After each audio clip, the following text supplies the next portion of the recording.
Welcome to brainstorm IAS. क्या कभी ये विचार मन में आया है कि पृथ्वी के वायुमंडल में फंसी हुई अतिरिक्त गर्मी और एक आम इंसान की थाली में पड़ी महंगी रोटी के बीच एक सीधा लेकिन अदृश्य तार जुड़ा हुआ है? ये एक बहुत ही सटीक ऑब्जर्वेशन है। राइट। तो आज के इस डीप डाइव में हम तथ्यों की कोई नीरस सूची नहीं पढ़ने वाले। हम वैश्विक जलवायु से शुरुआत करेंगे, अंतर्राष्ट्रीय कूटनीति की यथार्थ को खंगालेंगे और फिर ये समझेंगे कि कैसे डीप साइंस इन सारे झटकों से बचने का रास्ता बना रहा है। बिल्कुल। और मैं ये कहूंगी कि इस पूरी चर्चा में हमारा जोर क्या से ज्यादा क्यों और कैसे पर रहेगा। हाँ, वो जरूरी है।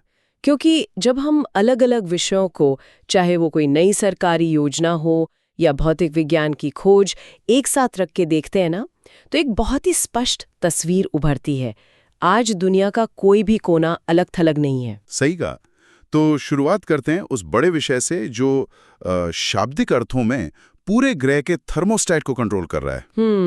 विश्व मौसम विज्ञान संगठन यानी WMO ने 23 मार्च को अपनी state of the global climate 2025 report जारी की। विश्व मौसम विज्ञान दिवस के मौके पर, राइट? बिल्कुल। और इसका एक डेटा पॉइंट काफी डरावना है। 2015 से 2025 तक के 11 साल मानव इतिहास के सबसे गर्म साल रहे हैं। अच्छा, और 2025 का औसत तापमान तो पूर्व औद्योगिक स्तर से 1.43 डिग्री सेल्सियस ऊपर रहा है। हाँ, लेकिन इस बार ना एक नई अवधारणा को मुख्य संकेतक बनाया गया है, अर्थ्स एनर्जी इम्बैलेंस यानी EEI। EEI। Okay, let's unpack this. इसे एक एनालॉजी से समझते हैं। EEI बिल्कुल एक बैंक अकाउंट की तरह है। अच्छा। हाँ, मान लीजिए आपका डिपॉजिट यानी सूरज से आने वाली गर्मी आपके विड्रॉल से ज्यादा हो जाए। मतलब जो पृथ्वी से वापस अंतरिक्ष में जाने वाली आउटगोइंग लॉन्ग वेव रेडिएशन है, उससे ज्यादा। राइट।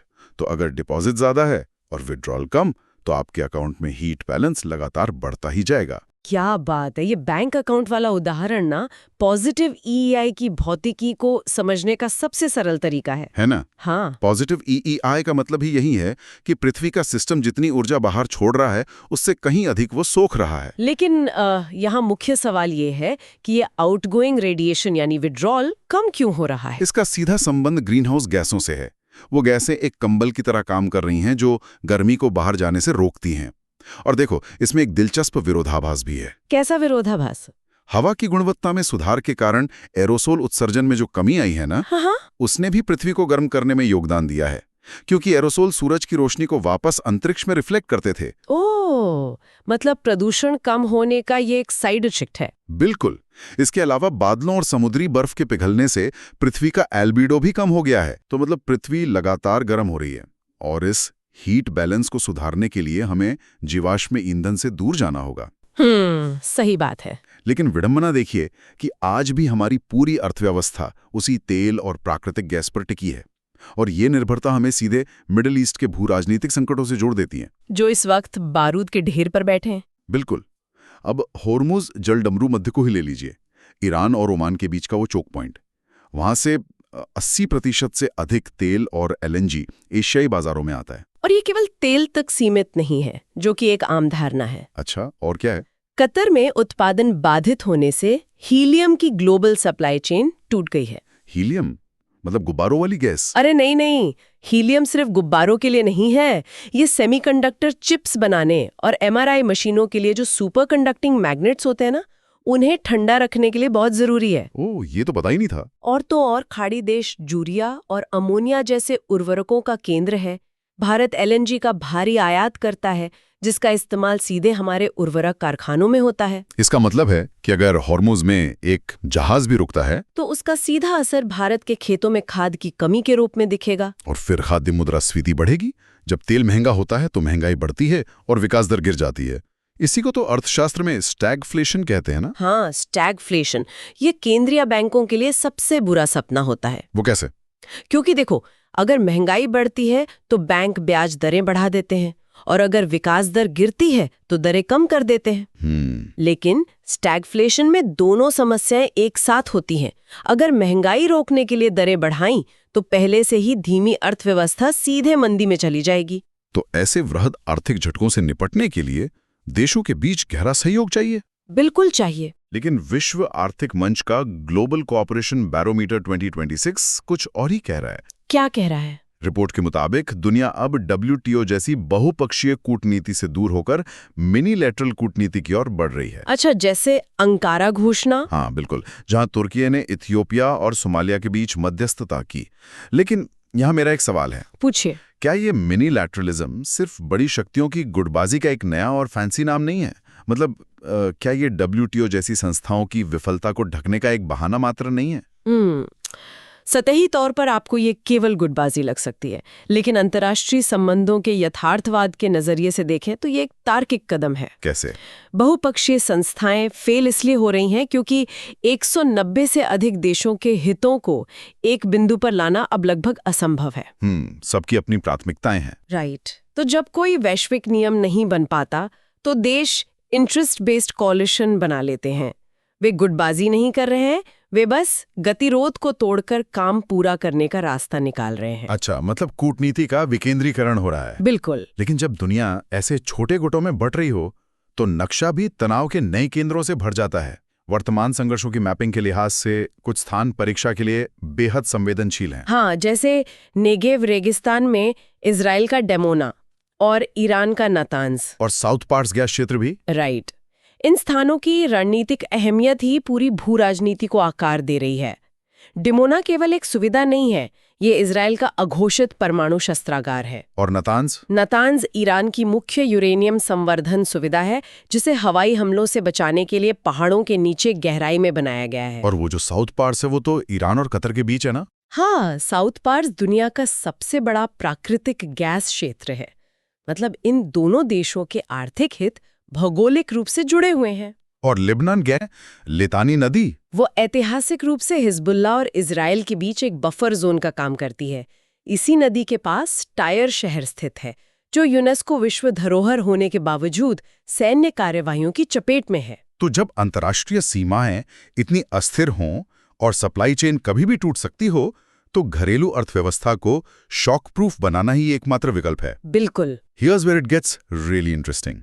भारत में इसी दिशा में कॉर्पोरेट लॉज संशोधन बिल लाया गया है, जिसने LLP एक्ट 2008 और कंपनी एक्ट 2013 में बदलाव किए हैं। राइट। और एक सीधा तथ्य यह है कि छोटे व्यवसायों के लिए CSR खर्च की सीमा 2 गुनी करके 10 करोड़ रुपए कर दी गई है। लेकिन इस बिल में एक बहुत ही महत्वपूर्ण वैचारिक बदलाव भी छिपा है। वो क्या है? अपराधों को गैर आपराधिक बनाना, यानी डीक्रिमिनलाइजेशन। सरकार छोटी मोटी चूकों के लिए जेल की सजा हटाकर उसे केवल आर्थिक जुर्माने तक सीमित कर रही है। मतलब नियंत्रण से भरोसे आधारित शासन की ओर कदम, ईज ऑफ डूइंग बिजनेस के लिए। बिल्कुल सही। इसके अलावा NFRA national financial reporting authority को कॉर्पोरेट दर्जा दिया गया है, ताकि वो ऑडिटर्स पर स्वतंत्र रूप से नजर रख सकें। लेकिन ये भी तो है ना कि इस बिल को JPC के पास भेज दिया गया है। हाँ, संयुक्त संसदीय समिति के पास। क्योंकि चिंता ये है कि डीक्रिमिनलाइजेशन से कहीं बड़ी कंपनियों की CSR जवाबदेही कमजोर ना पड़ जाए। राइट। और ये विधायिका द्वारा कार्यपालिका पर संतुलन बनाए रखने का बेहतरीन उदाहरण है। खैर, घरेलू ढांचे के साथ निर्यात को बचाना भी जरूरी है। यहाँ रोटेप योजना सामने आती है। वाणिज्य और वित्त मंत्रालय की इस योजना ने 2021 में MEIS की जगह ली थी। कहा जाता है कि MEIS को इसलिए हटाया गया क्योंकि वो WTO के नियमों के खिलाफ था। लेकिन वास्तव में दिक्कत क्या थी और रोटेप कैसे नियमों का पालन करता है? ये अंतर्राष्ट्रीय व्यापार का एक बहुत बारीक बिंदु है। WTO के नियम कहते हैं कि कोई भी देश निर्यातकों को सीधे ऐसी सब्सिडी नहीं दे सकता जो कृत्रिम रूप से कीमतें कम कर दे। अच्छा। MEIS एक प्रत्यक्ष निर्यात सब्सिडी थी, लेकिन कोई भी देश ये तो नहीं चाहेगा कि उसके निर्यातक घरेलू टैक्स का बोझ अंतर्राष्ट्रीय बाजार में उठाएं। बिल्कुल नहीं। इसीलिए रोटेप लाया गया। रोटेप कोई सब्सिडी नहीं है, ये केवल उन स्थानीय और केंद्रीय करों की वापसी है, जैसे बिजली शुल्क या मंडी टैक्स, जो GST के माध्यम से रिफंड नहीं होते। इसे समझने के लिए एक एनालॉजी लेते हैं। रोटेप बिल्कुल वैसा ही है जैसे आप किराए की कार लेते समय सिक्योरिटी डिपॉजिट जमा करते हैं। जब आप कार लौटाते हैं तो वो डिपॉजिट वापस मिल जाता है। इसमें कोई मुनाफा या सब्सिडी नहीं है, ये सिर्फ आपका अटका हुआ पैसा है जो वापस मिल रहा है ताकि आप रेस में बिना अतिरिक्त वजन के दौड़ सकें। बहुत ही सटीक एनालॉजी है। अब अर्थव्यवस्था के भविष्य की बात करें तो ऑरेंज इकोनॉमी का जिक्र बहुत प्रासंगिक है। जैसे ग्रीन इकोनॉमी पर्यावरण पर है, वैसे ही ऑरेंज इकोनॉमी पूरी तरह रचनात्मकता और बौद्धिक संपदा पर आधारित है। यानी मैन्युफैक्चरिंग से माइंड फैक्टरिंग की ओर का सफर। बिल्कुल, माइंड फैक्टरिंग बहुत सटीक शब्द है। दुनिया भौतिक संसाधनों के लिए लड़ रही है, लेकिन रचनात्मक अर्थव्यवस्था मानव पूंजी पर निर्भर है जो असीमित है। राइट। MIT ने गूगल और YouTube के साथ साझेदारी करके IICT के जरिए 15,000 रचनाकारों के लिए नेशनल AI स्किलिंग इनिशिएटिव शुरू किया है। और प्रसार भारती ने भी अपना OTT प्लेटफॉर्म वेव्स लॉन्च किया है, जिसमें यूजर जनरेटेड कंटेंट के लिए माई वेव्स नाम का सेक्शन है। लेकिन यहाँ मुझे एक संदेह होता है। क्या संदेह? जब भी हम AI की बात करते हैं तो लगता है कि ये सिर्फ एयर कंडीशन कमरों में बैठे कॉर्पोरेट्स के लिए है। क्या ये वास्तव में दूर-दराज के छोटे किसानों के लिए व्यावहारिक है? ये संदेह स्वाभाविक है, लेकिन आंकड़े कुछ और ही कह रहे हैं। WEF ने 2021 में AI फॉर एग्रीकल्चर इनोवेशन यानी AI फॉर AI पहल शुरू की थी। अच्छा। जो अब भारत के 4 राज्यों यूपी, महाराष्ट्र, तेलंगाना और MP में छोटे किसानों के लिए काम कर रही है। AI का उपयोग मिट्टी की नमी मापने और कीटनाशकों के लक्षित छिड़काव के लिए हो रहा है। मतलब खेती अनुमान से हटकर डेटा संचालित हो रही है। बिल्कुल। और विज्ञान का यही रूप स्वास्थ्य में भी दिख रहा है। DBT द्वारा समर्थित गर्भ-इनी प्रोग्राम, ये 12,000 महिलाओं का कोहोर्ट है। हाँ, जो अपनी तरह का सबसे बड़ा अध्ययन है। इसका उद्देश्य स्वदेशी AI समाधान खोजना है ताकि समय से पहले जन्म यानी प्री टर्म बर्थ्स को रोका जा सके। बिल्कुल सही। अब कृषि और स्वास्थ्य के बाद ग्रामीण भारत की एक और आधारभूत जरूरत है ऊर्जा और अपशिष्ट प्रबंधन। और यहाँ बायोगैस एक गेम चेंजर है। प्रकृति का अपना waste to wealth circular economy model. विज्ञान के नजरिए से समझें तो ये अवायवीय पाचन यानी एनारोबिक डाइजेस्शन है। परीक्षा के लिए इसकी संरचना बहुत महत्वपूर्ण है। बायोगैस में 55 से 60% मीथेन और 35 से 40% कार्बन डाइऑक्साइड होती है। इसी पर भारत सरकार ने 2018 में स्वच्छ भारत मिशन के तहत गोबर्धन योजना शुरू की थी। लेकिन गोबर्धन योजना का हमारे उस पहले विषय से क्या संबंध है जहां हमने मिडिल ईस्ट और उर्वरकों की बात की थी? यहीं पर सारे डॉट्स कनेक्ट होते हैं। देखो, गोबर्धन में जब बायोगैस बनती है तो एक उप उत्पाद भी निकलता है जिसे बायोस्लरी कहते हैं। अच्छा। ये बायोस्लरी नाइट्रोजन और फॉस्फोरस से भरपूर जैविक उर्वरक है। जितना अधिक इसका उपयोग होगा, रासायनिक उर्वरकों की मांग उतनी ही कम होगी। अरे वाह! और जब मांग कम होगी तो हॉर्मोज जलडमरू मध्य से आने वाले महंगे LNG और यूरिया पर हमारी निर्भरता खुद ब खुद कम हो जाएगी। बिल्कुल। एक स्थानीय अपशिष्ट प्रबंधन योजना सीधे तौर पर भारत को भू राजनीतिक झटकों से बचाने वाली ढाल बन जाती है। ये कनेक्शन वाकई हैरान करने वाला है ना? लेकिन बुनियादी जरूरतों के लिए शुद्ध पेयजल और भ्रष्टाचार मुक्त प्रशासन भी जरूरी है। पानी से फ्लोराइड निकालने की एक बहुत प्रसिद्ध नलगोंडा तकनीक है जिसे नीरी ने विकसित किया था।